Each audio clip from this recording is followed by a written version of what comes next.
Welcome to Pulse of Politics, your go-to channel for breaking global news, deep political insights, and trending international stories, all in simple, clear language. Harvard versus Trump, the $2.3 billion showdown over free speech.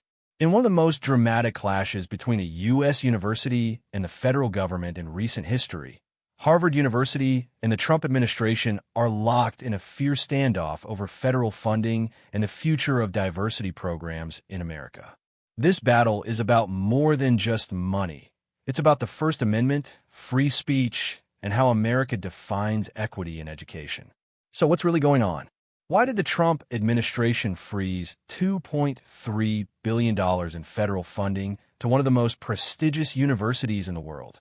And what could this mean for universities across the country and around the globe? Let's break it all down. What sparked the clash? The tensions started brewing months ago when President Donald Trump, now back in office for a second term, ramped up efforts to dismantle what his administration calls woke indoctrination in schools and universities. One of the first targets? DEI, diversity, equity, and inclusion programs. The Trump administration has argued that these programs promote division, stifle free speech, and discriminate against people based on race or gender. They believe universities should focus solely on merit-based admissions and academics, without what they call ideological agendas. But for schools like Harvard, DEI programs are essential to fostering an inclusive, supportive, and representative academic environment. Why Harvard?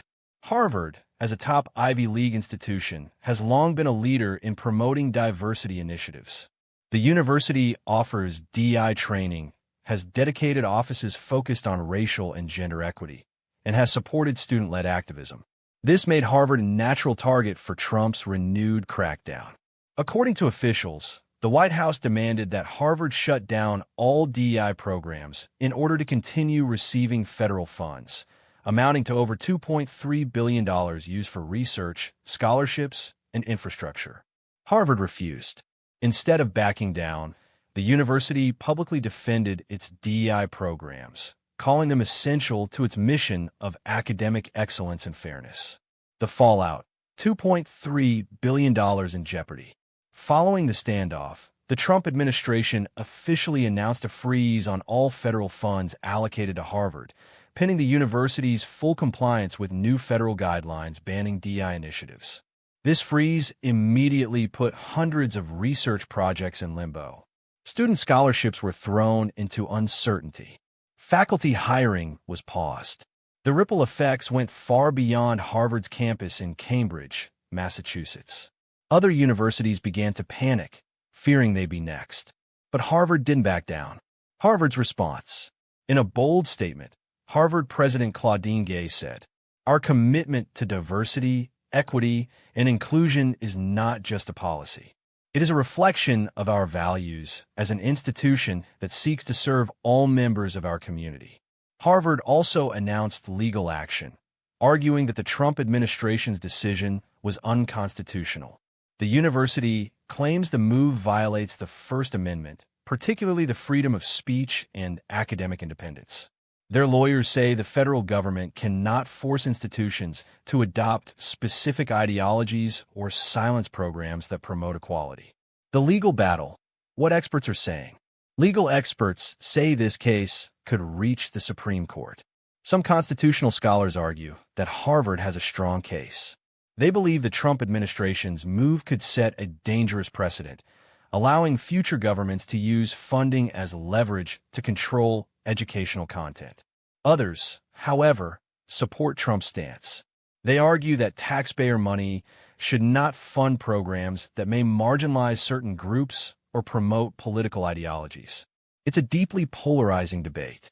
The bigger picture: America's culture war in education. This isn't just about one university. Across the U.S., conservative lawmakers are introducing bills to defund DEI programs in state universities. Florida, Texas, and other Republican-led states have already passed legislation restricting DEI initiatives. Supporters of DEI say these actions undermine decades of progress in civil rights.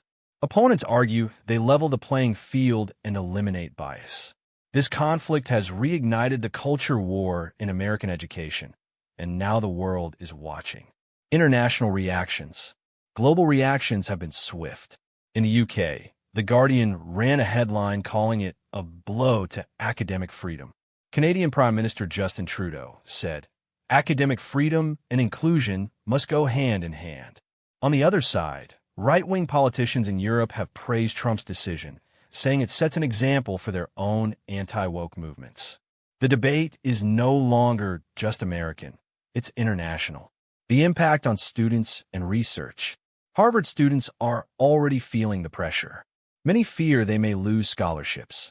Others worry about losing access to mental health resources and support programs that fall under DEI departments. For researchers, the freeze could mean the end of critical work in medicine, science, and social policy. One professor told the Boston Globe, "It's heartbreaking. Years of research could vanish overnight because of political games." What happens next? As Harvard prepares for a court battle, political analysts say this could become a defining moment in the 2024 to 2028 Trump presidency. If the courts side with Trump, many universities may be forced to abandon DEI programs or risk losing billions. If Harvard wins, it could reaffirm the independence of educational institutions and potentially set back conservative anti-DEI efforts. Either way, the consequences will be huge. Final thoughts. At its core, this battle is about the soul of American education. It raises urgent questions. Should the government control how universities promote diversity?